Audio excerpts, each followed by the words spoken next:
Hello student, आपका स्वागत है स्पिरिट स्टडी चैनल पे। तो चलिए आज का सेशन हम लोग स्टार्ट करेंगे। जैसा कि आपको पता है डेली शाम में आपको ये वीडियो देखने को मिल जाता है चैनल पे, जिसमें क्वेश्चन का डिस्कशन किया जाता है। क्वेश्चन के जरिए सारे बेसिक चीजों का डिस्कशन किया जाता है और साथ ही साथ हम लोग कैसे किसी क्वेश्चन को कम समय में अटेम्प्ट कर सकते हैं, सारे बातों को एक ही साथ देखा जाता है। और आप अगर आप कम समय में क्वेश्चन को नहीं बना पाते, किसी प्रकार के पूछा हुआ क्वेश्चन, किसी भी कॉम्पिटिटिव में पूछा हुआ क्वेश्चन अगर कम समय में नहीं बनाते हैं, तो आपके लिए कोई भी एग्जाम क्वालिफाई करना बहुत डिफिकल्ट हो जाता है। इसलिए जरूरी यह है कि आपका कैलकुलेशन फास्ट होना चाहिए। कैलकुलेशन फास्ट करने के अच्छे से ट्रिक बताया जाता है, अच्छे से तरीका समझाया जाता है, जिसमें आप सेकेंडों में आंसर बहुत सारे क्वेश्चन का निकाल सकते हैं। तो चलिए बिना देर किए हम लोग आज का सेशन स्टार्ट करते हैं।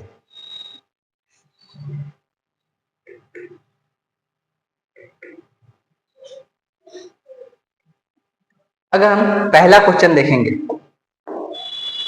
आपको दोनों लैंग्वेज में क्वेश्चन दिया हुआ है, जिसमें कंफर्टेबल है उसमें यूज कर सकते हैं। पहले तो हम लोग चलेंगे डिटेल में समझने की कोशिश करेंगे और डिटेल में समझ कर हम आंसर देने की कोशिश करेंगे।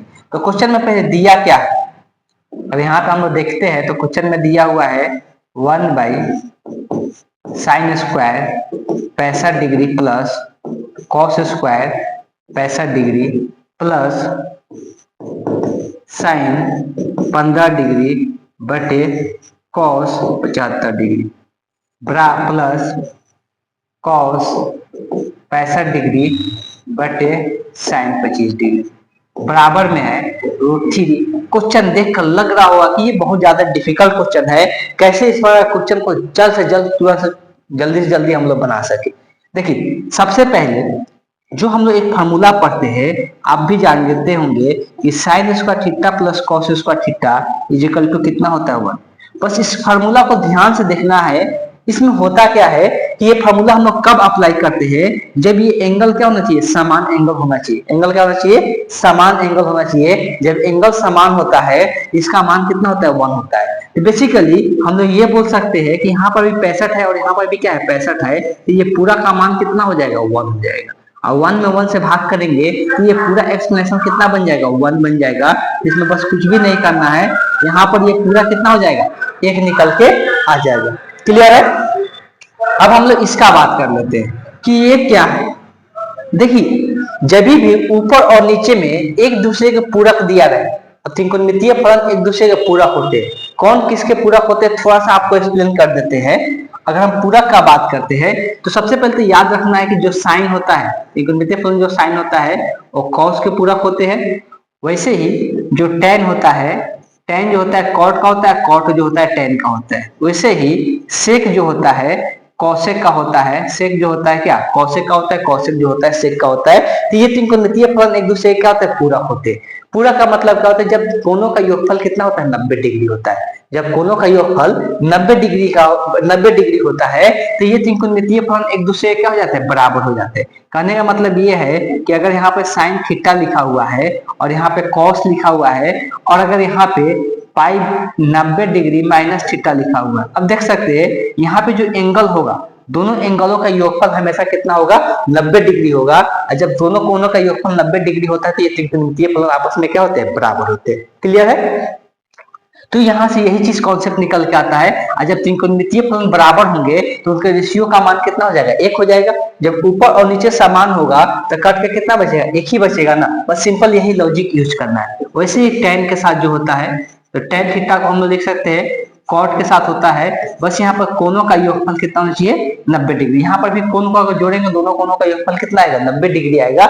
90 डिग्री मतलब होता है जब जो कोनों का योगफल 90 डिग्री होता है उसको हम लोग पूरा कोण कहते हैं। तो ये इसके साथ पूरक होता है। सेम इसी प्रकार से जो कॉस होता है तो कॉस थीटा बराबर कॉस 90 डिग्री माइनस क्या हो जाएगा, थीटा हो जाएगा। यहाँ पर भी ये एंगल क्या है, पूरा कोण है। अब पूरा कोण है तो सेक जो होगा कॉसेक के क्या होते हैं, बराबर होते हैं। बात क्लियर है। अगर बात क्लियर है यहाँ पे तो आप देखते ही क्या करेंगे, आंसर करेंगे। अब हमको पता है कि ये दोनों कोनों का योगफल यहाँ पर 15 डिग्री है, यहाँ पर 75 डिग्री है। 15 75 कितना होता है, 90 होते हैं। मतलब ये दोनों कोनों का योगफल 90 है, मतलब कोण क्या है, पूरक है। और ये त्रिकोणमितीय फलन भी एक दूसरे क्या दिख रहा है, पूरक दिख रहा है। मतलब पूरक दिखेगा एक दूसरे के बराबर होगा, बराबर होगा कट के कितना बचेगा, 1 बचेगा। यहाँ पर भी कितना आ जाएगा, 1। सेम यहाँ पर भी वही चीज है, कॉस और साइन क्या है, एक दूसरे के पूरक है, और यहाँ पर कोनों का योगफल 65 और 25 जोड़ने कितना आएगा, 90 आएगा। 65 25 जोड़ने से 90 आ रहा है, मतलब कोण पूरक दिया हुआ है, मतलब ये भी कट के कितना बचेगा, एक बचेगा। यहाँ से भी एक निकल के आ जाएगा, अब बराबर में √3 tan थीटा है। देखिए कितना आसान क्वेश्चन दिया हुआ था, बस आपको ये चीजें पता होना चाहिए, और पता होगा तो फिर इसको क्वेश्चन को बनाने में थोड़ा सा भी समय लगने वाला नहीं था। और ये 3 प्लस 1 1 3 बार जोड़ेगा 3 हो जाएगा, 3√3 tan थीटा हो जाएगा। अब देखिए हमको पता है कि 3 को लिख सकते हैं, √3 उन्हें √3 लिख सकते हैं, इसलिए √3 में √3 से ही गुना करने से क्या आता है, 3 आता है, ऐसा पहले से ही है √3। तो हमको पता है कि ये इधर आएगा तो भाग में तो कट जाएगा एक √3, और तो बचेगा क्या, यहाँ से क्या बच जाएगा, तो tan थीटा बराबर बच जाएगा √3। सबको बच्चे को तो कम से कम त्रिकोणमितीय टेबल जरूर याद होगा। त्रिकोणमितीय टेबल अगर याद होगा तो बता सकते हैं कि कितना डिग्री, कितना थीटा का मान, कितना एंगल होता है, तो tan का मान √3 होता है। कभी से थीटा का मान कितना होता है, 60 डिग्री होता है, तो 60 डिग्री पर ही क्या होता है, √3 देखने को मिल जाता है। तो इस क्वेश्चन का जो करेक्ट ऑप्शन होगा, option A the correct option हो जाएगा। अब देखिए जिनको भी ये चीजें पता होगा, जितना चीजें यहाँ पर हम डिस्कस किए, अगर उनको पता होगा तो अपने कैलकुलेशन को बूस्ट कैसे कर सकते, फास्ट कैसे कर सकते, तो सिंपल दिख जाएगा उनको कि यहाँ पर एक है तो ये भी एक आ जाएगा, ये क्या है, पूरक है एक दूसरे का, तो ये भी एक हो जाएगा, ये भी एक हो जाएगा, मतलब एक एक 3 बार जोड़ेंगे 3 हो जाएगा, इधर √3 tan है। सबको पता है कि यहाँ पर √3 को √3 उन्हें √3 लिख सकते हैं, यहाँ पर डायरेक्ट हमको पता चला √3 बचेगा इधर tan थीटा। आज सबको पता है कितना एंगल पर √3 आता है, 60 डिग्री पर, डायरेक्ट आंसर टिक करेंगे। आप खुद सोचिए, इतना सोचने में आपको थोड़ा सा भी सेकेंडों नहीं लगने वाला है, 4 से 5 सेकंड में आप आंसर देकर निकल जाइएगा। लेकिन ये सब कॉन्सेप्ट आपको पता होना चाहिए पहले से, तब क्लियर है। चलिए हम ये भी ऐसा नहीं है कि ये अपने से हम क्वेश्चन दिए, ये सब सारे जितना भी क्वेश्चन आपको देखने को मिलेगा सब क्वेश्चन पूछा गया हुआ रहता है, और यहाँ रेलवे एग्जाम में, एसएससी एग्जाम में, कोई भी एसएससी एग्जाम में आपको पूछा हुआ क्वेश्चन आपको देखने को यहाँ पे मिलेगा। क्लियर है। चलिए आप इसका स्क्रीनशॉट लीजिए, तो हम लोग आगे का क्वेश्चन देखते हैं।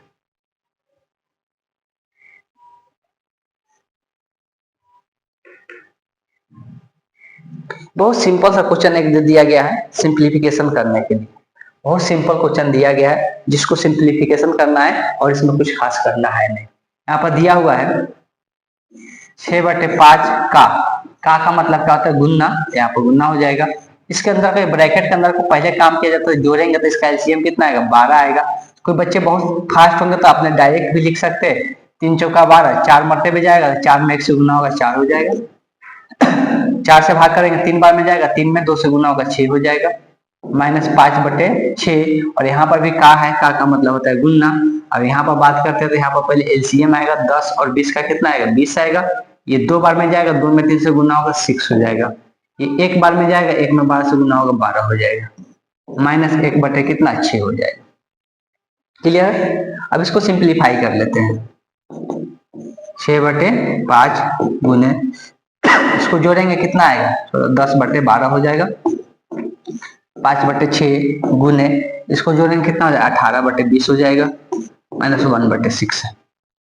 बस जितना कट रहा है जल्दी जल्दी काट दे।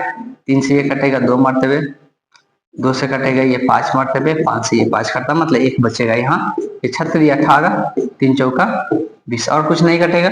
यहाँ बचा 1, यहाँ पर बचा 3/4, यहाँ बचा 1/6। बस इसका भिन्न का जोड़ घटाव करना है। एलसीएम आपको पता है कि इसका एलसीएम कितना आएगा, तो 12 आएगा, 12 मरतबे जाएगा, ये 3 मरतबे जाएगा, 3 3 9, 2 मरतबे जाएगा, 2 1 मेरे को, तो देख सकते हैं यहाँ पे 2 को माइनस में, तो 9 2 11, 12 में से 11 कटेगा, 1 बचेगा, यहाँ पर कितना आ गया, 1/12 आ गया, क्योंकि आपको ऑप्शन सी में दिख रहा है, तो option see the correct option हो जाएगा। बस यहाँ पर सिंप्लीफिकेशन था और कुछ भी नहीं था, और सिंप्लीफिकेशन करने के लिए आप जितना जल्दी जल्दी आप कर सकते उतना अच्छा है। बहुत लोग यहाँ पर ये डायरेक्ट ये स्टेप न लेके डायरेक्ट ये स्टेप लिखेंगे, इसलिए उनको पता है कि इसका एलसीएम 12 आएगा, और यहाँ पर 12 आएगा तो 4 आएगा, यहाँ पर 6 आएगा, 410, 10 बटे कितना आ गया, 12 आ गया। तो ऐसे दिमाग में भी बहुत लोग सोचने लगते हैं, और वो ऐसा तभी सोच पाते हैं जब उन बहुत सारे क्वेश्चन का अपने से करके बनाते हैं, तब अपने आप का थिंकिंग डेवलप होते जाता है। तो क्वेश्चन आपको मैथ का बनाना है, बिना आपको मैथ का क्वेश्चन बनाए सोचिए सिर्फ वीडियो देख के हम अपने कैलकुलेशन को फास्ट कर ले तो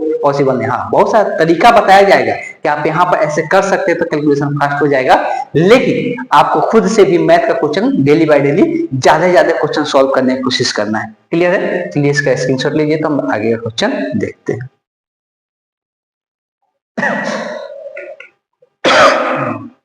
यहाँ पर भी एक सिंप्लीफिकेशन का ही क्वेश्चन दिया हुआ है और ये भी बहुत आसान क्वेश्चन दिया हुआ है, इसमें भी कुछ खास है नहीं, डायरेक्ट भी चाहेंगे तो बना सकते हैं। आप ब्रैकेट के अंदर देखेंगे तो ये 8 आएगा, 3 3 9 और 1, तो यहाँ पे 9 8 और 1, तो ये 18 आ रहा है। हमको पता है 180 को 18 से क्या करना है, भाग करना है, बहुत सिंपल है। प्लस 37, 37 में से उधर 20 घटा देते हैं, 37 में से 20 घटा देंगे तो कितना बच जाएगा, तो 17 बच जाएगा। और यहाँ 18 से एक 10 मरतबे कट जाएगा, तो 17 10 कितना हो गया, 27 हो गया। तुरंत आंसर निकल के आ गया, ऑप्शन क्या हो गया, बी हो गया। कुछ करना है इसे, कुछ भी नहीं करना है, बस यहाँ पर इसका कैलकुलेशन डायरेक्ट कर दिए। 2 के पावर 3 है, मतलब 2 को 3 बार गुना करेंगे तो ये 8 आएगा, 2 के 3 के पावर 2 है तो मतलब 9 आएगा, प्लस में 1 है, तो 8 9 1 को जोड़ेंगे कितना आ जाएगा, 18। 18 को 180 से भाग करना है तो ऑब्वियस है कि वो 10 मरतबे क्या हो जाएगा, कट जाएगा, 18 टाइम 1 कम, ये 10 आ जाएगा। इधर यहाँ है 37 में से 20 कट गया तो 17, 17 में 10 जोड़ देंगे कितना हो जाएगा, 27 हो जाएगा। इस तरह से जो करेक्ट ऑप्शन होगा, option be the correct option हो जाएगा। चलिए इसका स्क्रीनशॉट लीजिए, तो आगे हम लोग क्वेश्चन देखते हैं। लेकिन ये जो है एनटीपीसी एग्जाम में पूछा गया क्वेश्चन है। आप सोच रहे होंगे कितना आसान भी क्वेश्चन है, बहुत सारा क्वेश्चन होता है जो आसान क्वेश्चन पूछा जाता है, इसलिए सब क्वेश्चन ही डिफिकल्ट होता है। जैसे कि ये वाला, इस क्वेश्चन का भी देखते ही आंसर आप बता सकते हैं। बोला है कि इकाई अंक ज्ञात कीजिए, इसको गुना करके जो इकाई स्थान पे अंक आएगा उसी को हम लोग क्या कहेंगे, इकाई। इकाई अंक किसको कहते हैं, जब हम कोई संख्या लिखते हैं 7 8 6 2, ये पहला वाला को ही हम लोग क्या कहते हैं, जो ये इस तरह, ठीक है, मतलब जो राइट साइड होता है, ठीक, राइट साइड जो होता है उसी को हम लोग इकाई अंक कहते हैं। इकाई अंक इसको कहते हैं, जिसको यूनिट डिजिट भी कहते हैं इंग्लिश में, यूनिट डिजिट जो सबसे अंत में होता है, ठीक।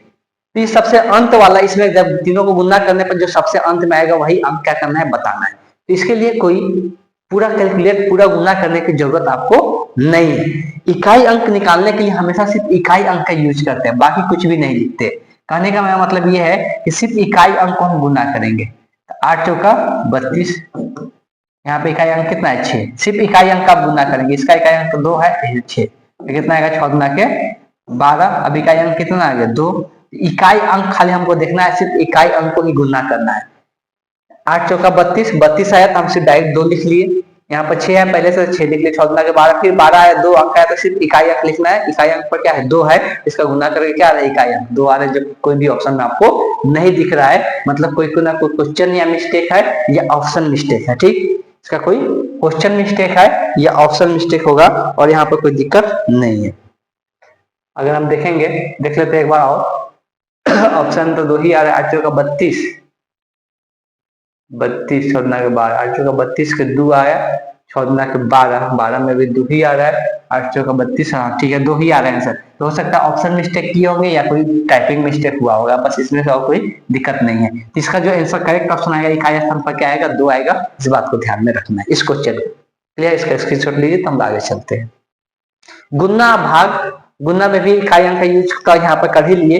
जोड़ घटाव में भी इकाई अंक का हम लोग प्रयोग कर सकते हैं। स्क्वायर निकालने में भी हम लोग इकाई अंक का प्रयोग कर सकते हैं। तो वर्गमूल निकालने में भी हम लोग इकाई अंक का प्रयोग कर सकते हैं। सब चीजों में इकाई अंक का प्रयोग किया जाता है और इकाई अंक का प्रयोग करके हल किया जाता है। क्लियर है, चलिए चलते हैं नेक्स्ट क्वेश्चन देखेंगे।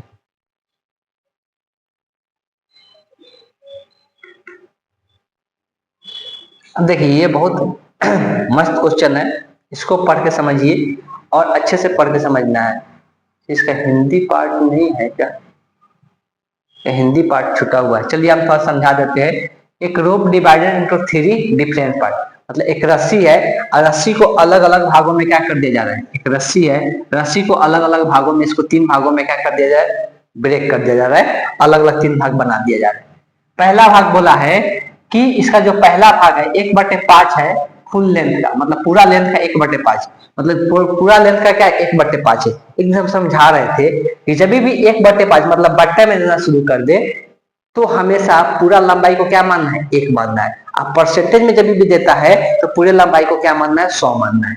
अब यहाँ पे पूरे लंबाई का 1/5 हिस्सा बोला है, मतलब 1/5 हिस्सा पहला का लंबाई हो गया 1 में, ठीक। दूसरे का क्या बोला है कि सेकेंड वाला जो पार्ट है, सेकेंड वाला पार्ट है वो 1/3 है फर्स्ट पार्ट का, मतलब जो पहला वाला पार्ट है, मतलब इसका 1/3 है, फर्स्ट पार्ट यही है ना, इसका 3/2 है, इसका 3/2 करेंगे, ये कितना आएगा, 3/10 आ जाएगा। मतलब दूसरा का हिस्सा कितना है, 1 में 3/10 है, पहला का हिस्सा 1/2 है। तो बोला है कि जो बच गया थर्ड वाला, मतलब तीसरा जो बच गया उसका लंबाई कितना होगा बताना है, कितना हिस्सा होगा बताना है। ठीक है, पहला का हिस्सा 1/5, दूसरा का हिस्सा 3/5 है। पहले देखो, हिस्सा बताने के लिए सबसे आसान तरीका ये है, जोड़ घटाव से अगर बचना है तो सबसे आसान तरीका है हर हमेशा बराबर बना लो, और मतलब डिनोमिनेटर यहाँ पे 10 है, यहाँ पर भी 10 बना लें।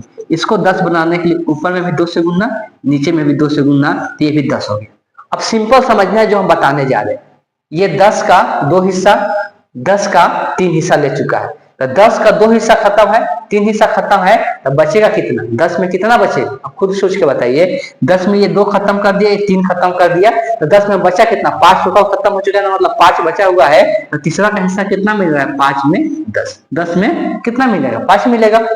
इसको पूरा मेरे पास है 1, मतलब ये है 10 में 2 मिल गया, पूरा है 10, 10 में 2 मिल गया, 10 में इसको 3 मिल गया, इसके लिए कितना बचेगा, 10 में 5 बचेगा, इसलिए टोटल कितना है, 10 है।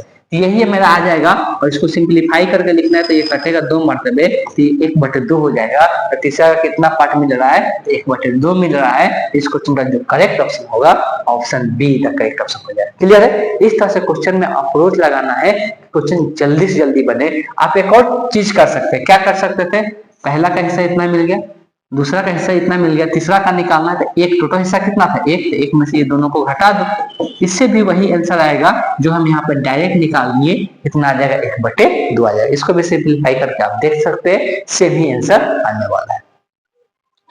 चलिए तो इसका स्क्रीनशॉट लीजिए, तो हम आगे क्वेश्चन डिस्कस करते हैं।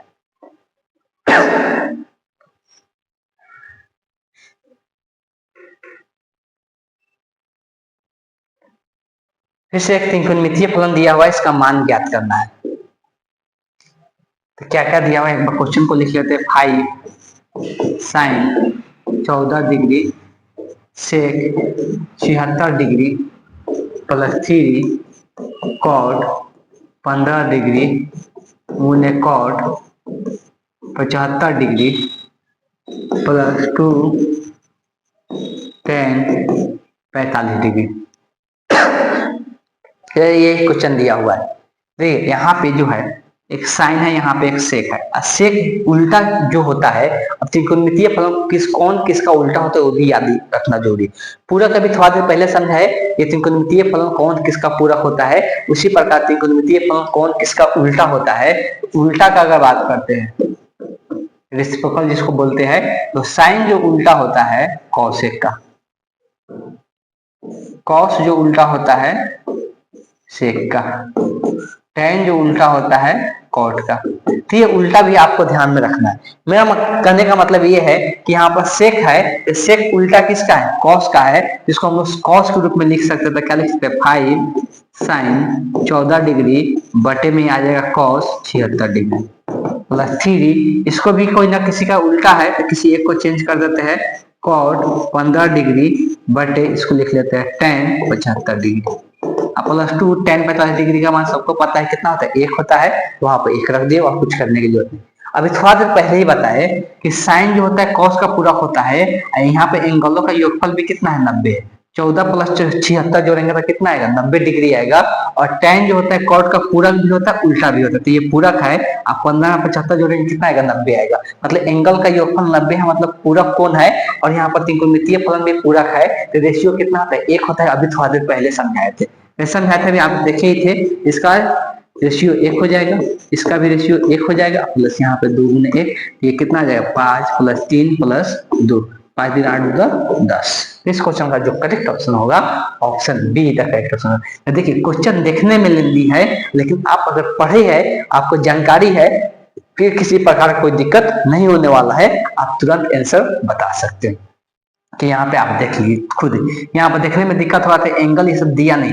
एक और चीजें ध्यान में रख सकते हैं, जब एंगल का मान हमको नहीं पता रहता, वो त्रिकोणमितीय टेबल में हम नहीं पढ़े हैं, मतलब वहां पे ज्यादातर यूज हो क्या होता है, या तो कोई ना कोई फार्मूला यूज होगा, या कोई ना कोई यहाँ पर पूरक कोण का इस्तेमाल होता है, तभी जाकर क्वेश्चन सॉल्व किया जा सकता है, अदरवाइज पॉसिबल नहीं होता है। यहाँ पर पूरक कोण होता है तभी जाकर पॉसिबल होता है। ठीक, इसका यहाँ पे जो क्वेश्चन का आंसर निकल के आया 10, जो कि ऑप्शन बी है। क्लियर है? चलिए चलते हैं। अब एक और बात में हम बोल देना चाहते हैं कि अगर कोई क्वेश्चन आपको समझ में नहीं आता है, मतलब उससे भी आपको बेसिक चीजें नहीं जानकारी है, उससे भी नीचे का चीजें जानकारी आपको नहीं है, इसलिए हो सकता है आपको क्वेश्चन समझ में नहीं है, उससे घबराना नहीं है। आपको सिर्फ एक काम करना है, आपको कमेंट बॉक्स में लिख लेना है कि सर हमको ये क्वेश्चन नहीं समझ में आया है, इसको और अच्छे से एक्सप्लेन कर दीजिए। तो अगले क्लास में हम क्या करेंगे, उस क्वेश्चन को फिर से डिस्कस करेंगे। आप पूरा फुल एक्सप्लेनेशन के साथ जितना भी छोटे छोटे चीज पार्ट है उस क्वेश्चन का, सारी चीज का डिस्कशन आपको देखने को मिल जाएगा। अब यहाँ पे बहुत सारी दिक्कतें क्या आएगा, उनको पूरा हो सकता है अच्छे समझ में नहीं आया होगा, हो सकता है उल्टा नहीं समझ में आया होगा। तो ये हम एक बार और क्या करेंगे, अच्छे से डिटेल डिस्कस कर देंगे, जिसके बाद वो आप उसको समझ में आना ही आना है। तो घबराना नहीं, अगर कोई क्वेश्चन समझ में नहीं आया है तो चलिए इसका स्क्रीनशॉट लीजिए, हम आगे क्वेश्चन देखते हैं।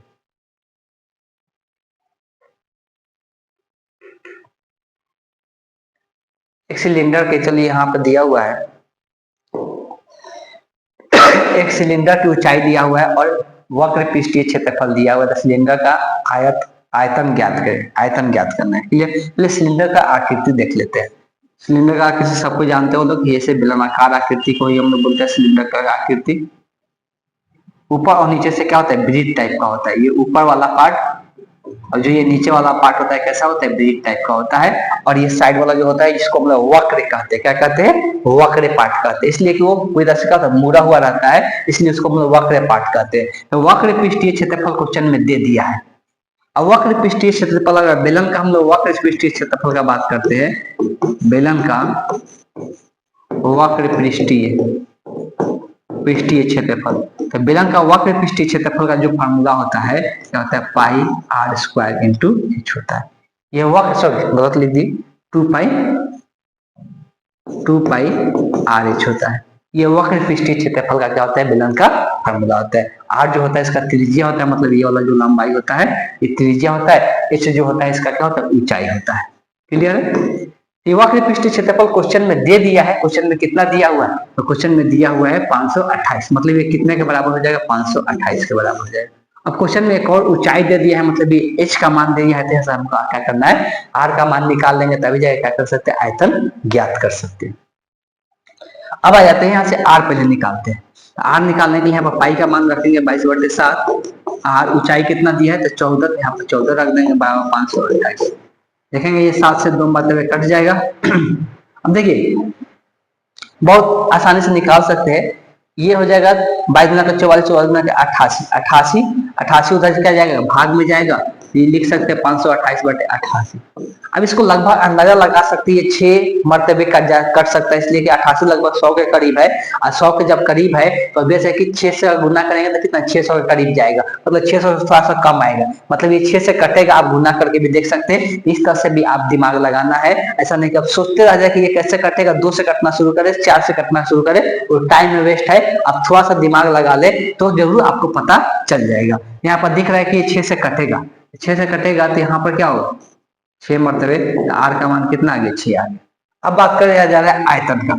तो बेलन का आयतन का जो फार्मूला होता है क्या होता है, पाई आर स्क्वायर इंटू एच होता है। पाई का मान फिर से रखना है 22/7, आर का मान आ गया 6 का स्क्वायर, मतलब 6 को 2 बार गुना, उसके बाद क्या रखना है, एच रखना है। एच है कितना, 14, ये फिर से ये कट जाएगा 2 मरतबे। अब इसी को क्या करना है, गुना करके लिख लेना है। गुना करने का बहुत सारा तरीका है। अगर हम देखेंगे इकाई अंक सबका अलग अलग रहता तो सिर्फ हम इकाई अंक का क्या करते, गुना करते, लेकिन यहाँ पे 2 का इकाई अंक क्या है, सेम दे दिया है। 2 का इकाई अंक क्या है, सेम है, इसलिए हम इसको ऐसे गुना नहीं कर सकते। एक और तरीका है कि हम लोग डिजिटल सम यूज कर सकते हैं। क्या यूज कर सकते हैं, डिजिटल सम बहुत बच्चे के लिए नया हो जाता है, इसलिए हम डिजिटल सम का एक क्लास लाने वाले हैं जिसमें पूरा डिस्कशन होगा डिजिटल सम क्या होता है और कैसे डिजिटल सम के हेल्प से हम लोग क्या कर सकते हैं, आंसर निकाल सकते हैं। देखिए डिजिटल सम बेसिकली कुछ नहीं होता है, अंकों का योग होता है। यहाँ 22 है तो इसका डिजिटल सम कितना होगा, 2 2 4 हो जाएगा। अब यहाँ पर गुना करते जाना है, डिजिटल सम लिखना है 6 6 36, यहाँ पर क्या आएगा 6 6 36, और 36 का डिजिटल सम 36 में 36 का डिजिटल सम कितना आएगा, 6 3 9, यहाँ पर 9 आ गया। फिर गुना में क्या है, 2 है, किसी एक को गुना कर 9 चौका 36, फिर 36 आया तो इसका डिजिटल सम 9 आ जाएगा, गुने में कितना है, 2 है। फिर ये 18 होगा, 18 का डिजिटल सम कितना आएगा, 9 आएगा। ठीक। तो सिर्फ हम डिजिटल सम क्या होता है, उसको जब तक गुना करते जाना है, जब तक वो इकाई अंक में कन्वर्ट ना हो जाए, उसको जोड़ते जाना है अंकों को। ठीक, तो वही क्या होता है मेरा डिजिटल सम। मतलब इसका डिजिटल सम कितना आ रहा है, 9 आ रहा है।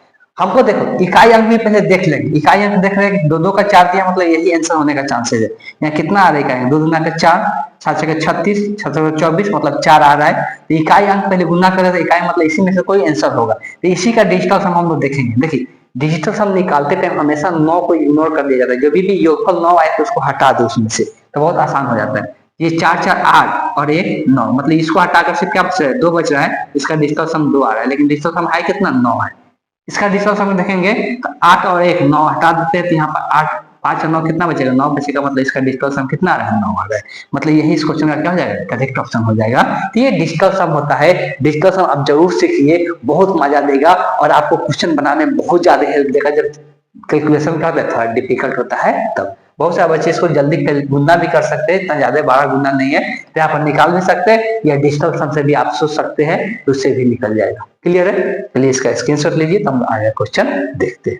आगे अब क्वेश्चन नहीं है, तो आज इतना ही क्वेश्चन रहने देते हैं, फिर आगे हम लोग फिर से अगले क्लास में और क्वेश्चन डिस्कस करेंगे। अगर वीडियो पसंद आए तो वीडियो को जरूर लाइक करें और चैनल को सब्सक्राइब कर ले, और साथ साथ वीडियो को शेयर कर दे कि और लोग भी इसका फायदा उठा सके और अपने मैथ को स्ट्रॉन्ग बना सके। चलिए इसी के साथ अपने सेशन को एंड करते हैं। Thank you.